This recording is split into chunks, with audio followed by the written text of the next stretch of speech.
మన ప్రభు అయిన యేసుక్రీస్తు నామంలో మీ అందరికీ నా హృదయపూర్వక వందనాలు. బాగున్నారా? మరోసారి దేవుడు వాక్యం ద్వారా మీతో మాట్లాడటానికి దేవుడిచ్చిన అవకాశానికి దేవుడికి స్తోత్రాలు. చిన్న ప్రార్థన చేసుకుందాం. సర్వశక్తి గల దేవ, సర్వోన్నతుడ, సజీవుడా, సత్యస్వరూపైన దేవ, మీకు వందనాలు. ఈ ఉదయకాలం ముందు నాయన నీ వాక్యం ద్వారా మాతో మాట్లాడుతున్న విధానం బట్టి స్తోత్రాలు, కృతజ్ఞతలు. మీ వాక్యం ద్వారా నాతో మాట్లాడండి. నీ వాక్యమే సత్యం, నీ వాక్యముని నమ్మటమే నిత్య జీవం, నిన్ను ఎరగటమే నిత్య జీవం. నీ వాక్యం ద్వారా నాతో మాట్లాడండి, అందరితో మాట్లాడండి.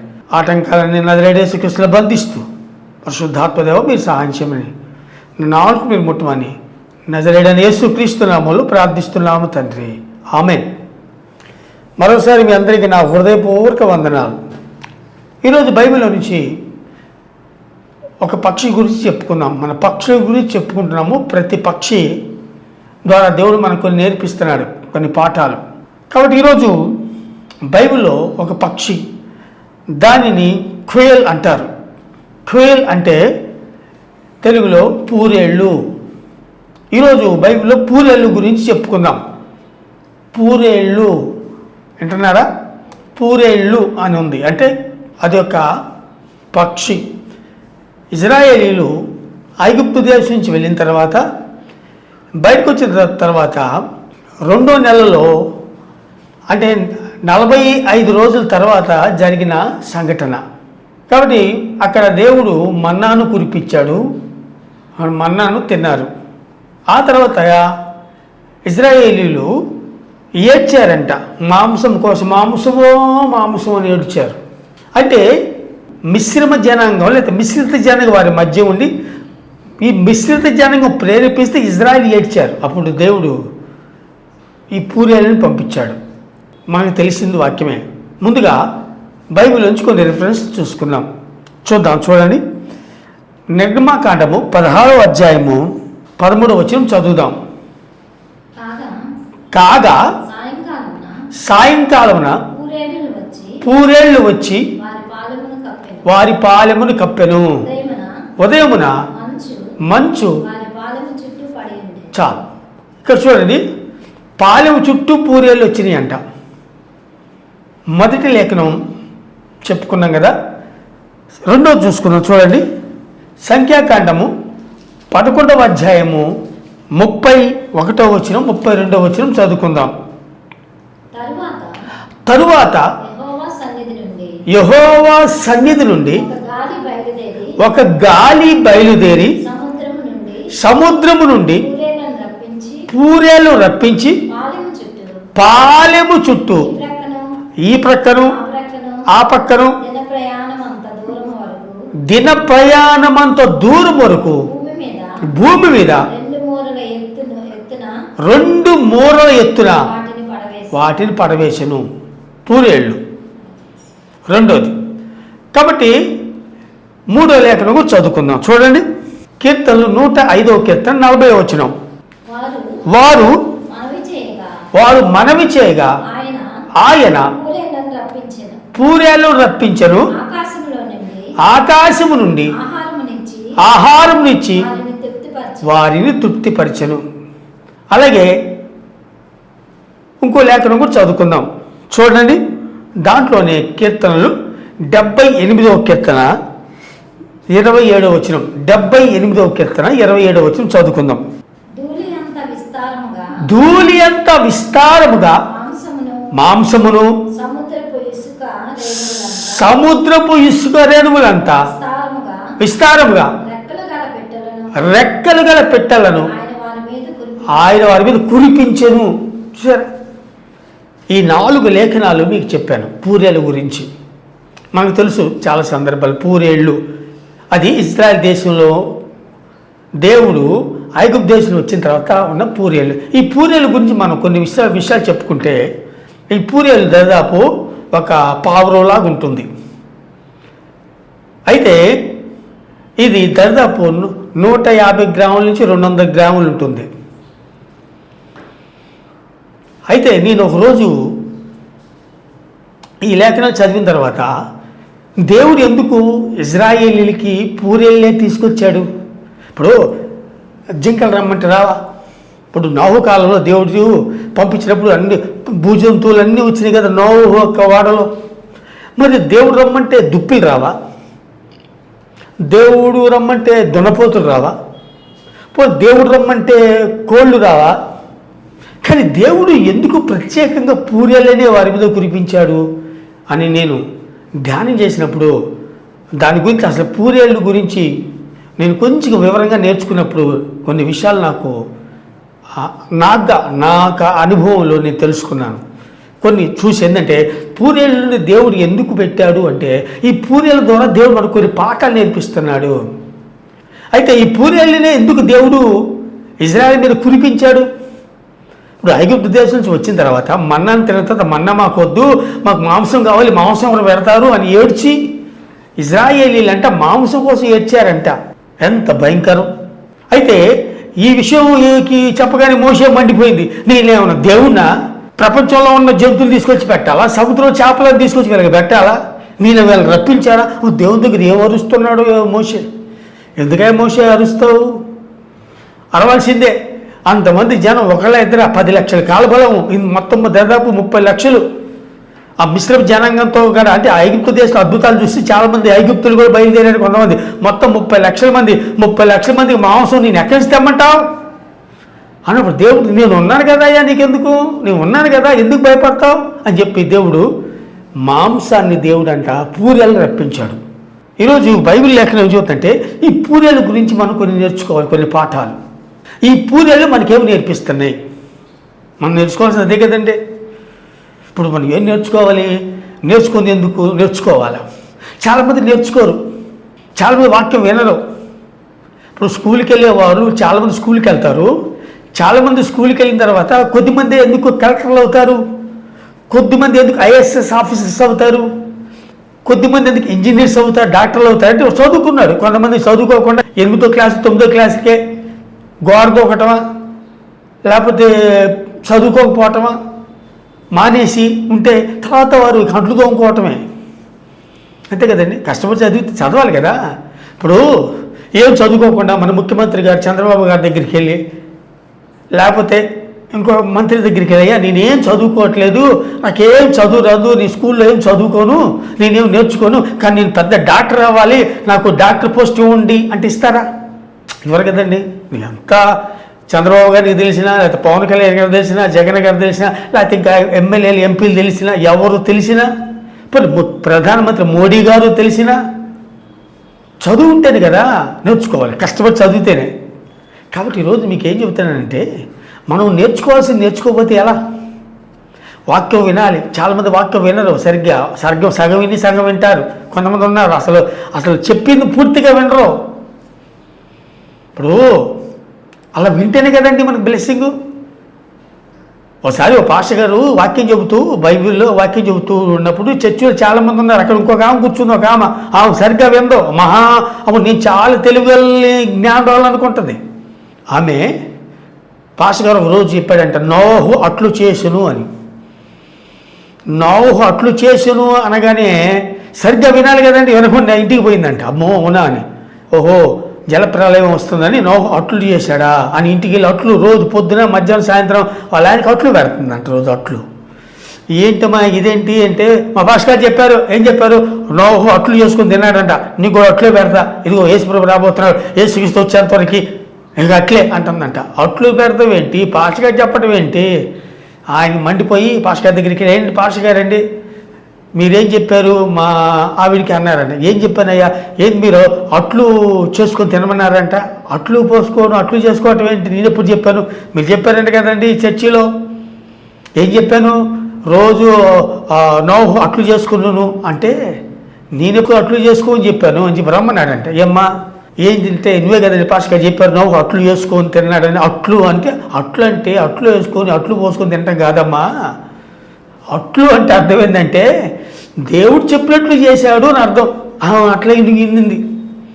ఇట్లాంటి వాళ్ళు చాలామంది ఉంటారు, సగం విని సగం వినరు. ఇది ఎంత గొడవ. కాబట్టి ఈరోజు పూరేళ్ళ గురించి మనం చెప్పుకుంటున్నాం. ఈ పూరేళ్ళలో దేవుడు ఎందుకు పూరేళ్ళనే ఇజ్రాయెల్కి ఇచ్చాడు మనకు తెలియాలి కదండి. ఇప్పుడు నాకు తెలిసింది మీకు చెబుతా, నాకు తెలియదు చెప్పలేనుగా. వింటున్నారా? నాకు తెలిసిందే మీకు చెబుతా. కాబట్టి నాకు అనిపించింది ఒకరోజు, పూరేళ్ళని ఎందుకు పెట్టాడు వాళ్ళకి మాంసం అంటే, పూరేళ్ళలో కొవ్వు ఉండదంట. సరే, మీకు పూరేళ్ళలో ఏముండదు, కొవ్వు ఉండదు, ఫ్యాట్ ఉండదు.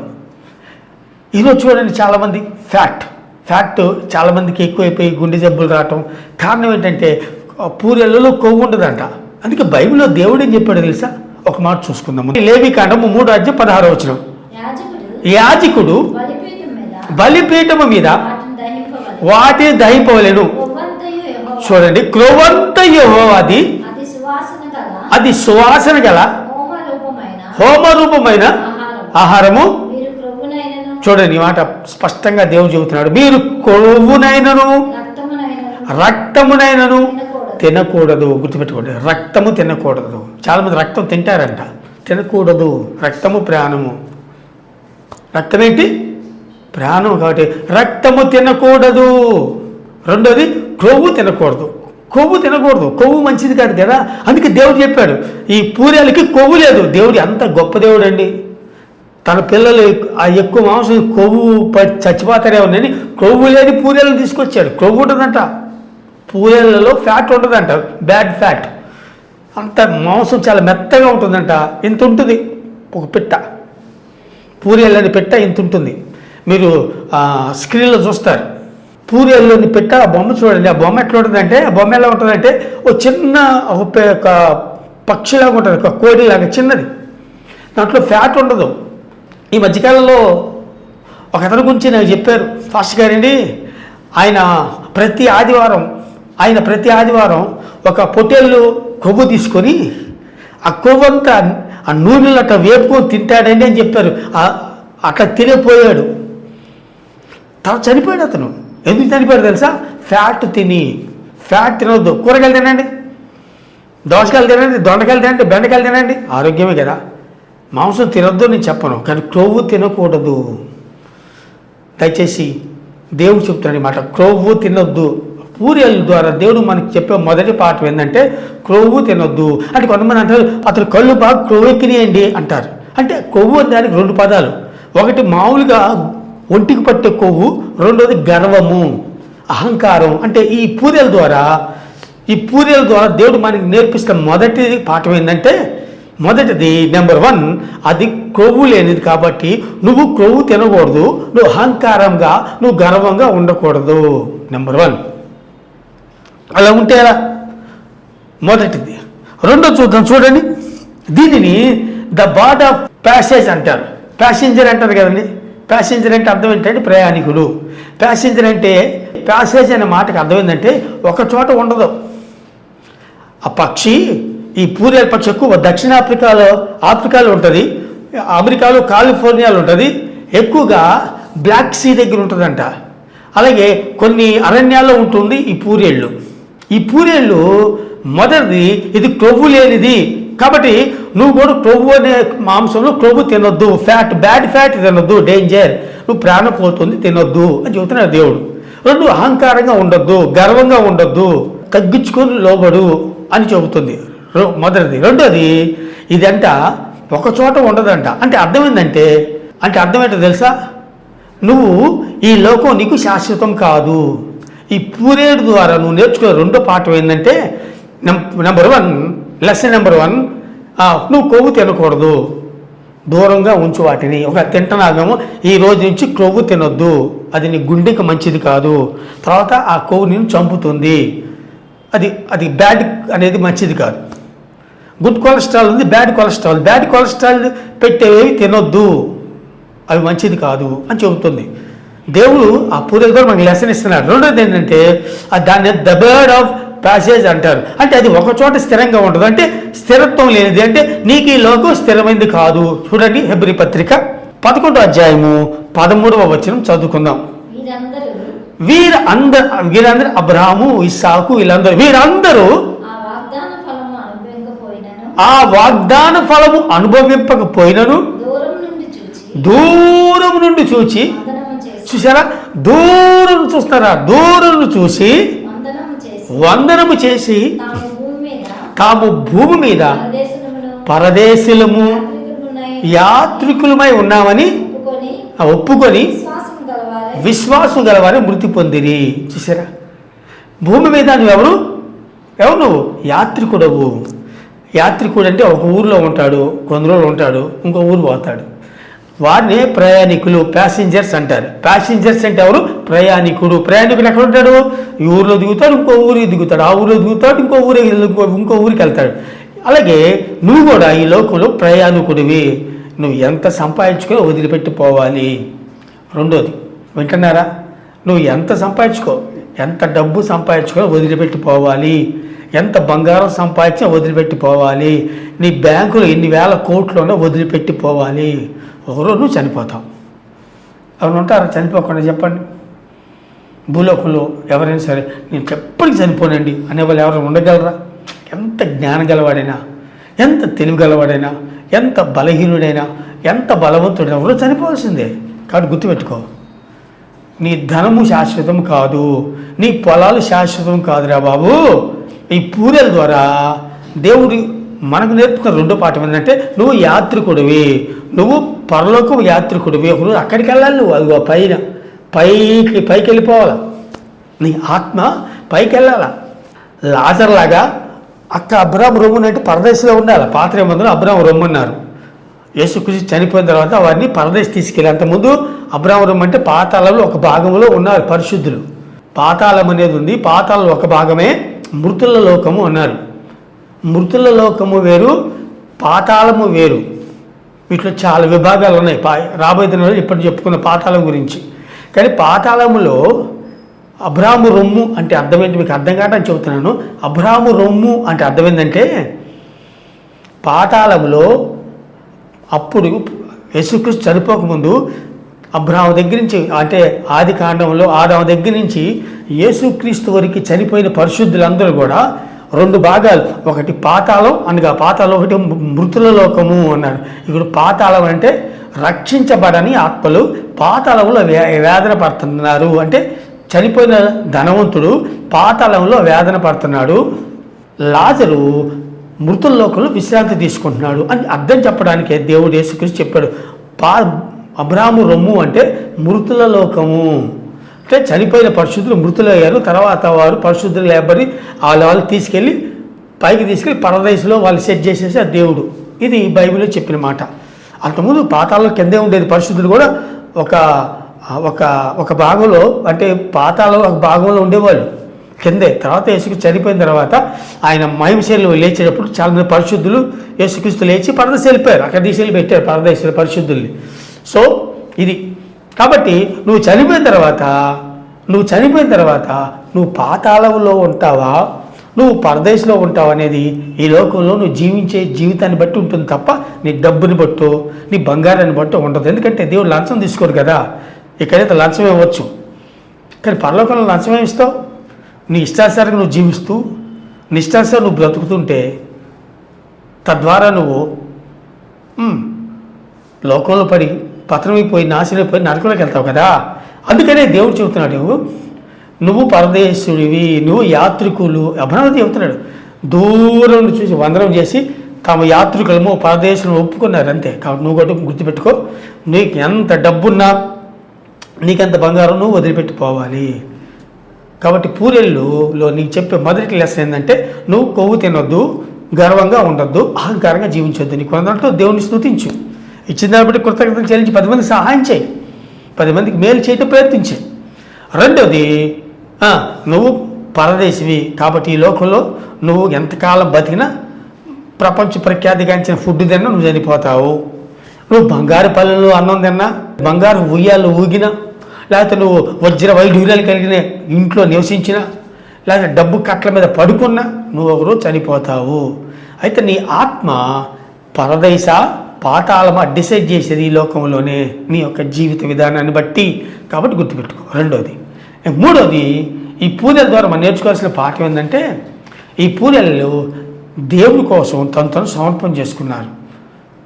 సరే, దేవుడి కోసం అది తను త్యాగం చేసుకుందండి. ఎక్కడో ఉన్నది దేవుడి కోసం ఎగురుకుంటూ వచ్చి అక్కడ పడి అంతే ఉన్నాయి. వాటిని పట్టుకొని ఇజ్రాయేలీలు చక్కగా ఒలిచేసి ఆరేసి అట్లా పట్ల ఆరేసి వండుకొని తిన్నారు. అవి ఎక్కడికి వెళ్ళాలి? తమ దేవుడికి సమర్పణ చేసుకున్నాయి. తమ దేవుడికి చెప్పండి సమర్పణ చేసుకున్నాయి. సరే, నువ్వు సమర్పణ చేసుకున్నావు దేవుడికి, సమర్పణ. అందుకనే మనకు తెలుసు ఆదికాండం 22 అధ్యాయంలో మనం చదివితే ఇస్సాకుని ఏం చేశాడు? దేవుడికి సమర్పణ చేశాడు. ఇస్సాకుని ఆ మనం చదువుదామా? కత్తి ఎత్తి పట్టాడంట అండి. కత్తి ఎత్తి ఇట్లా పట్టాడు. మీకు తెలుసా అప్పటికి ఇస్సాకు వయసు అంతా 14-15 సంవత్సరాలు. ఏంటి నాన్న చేతిట్ట కట్టావు, కాలిట్ట కట్టావు అని అన్నా, లేకపోతే అట్లా అప్పుడు నాకు తోపు దోసి తను పరిగెత్తుకుని వెళ్ళలేదు. కానీ తను పూర్తిగా తండ్రికి అప్పగించుకున్నాడండి ఇస్సాకు. ఎంత అద్భుతమైన వ్యక్తి ఇస్సాకు.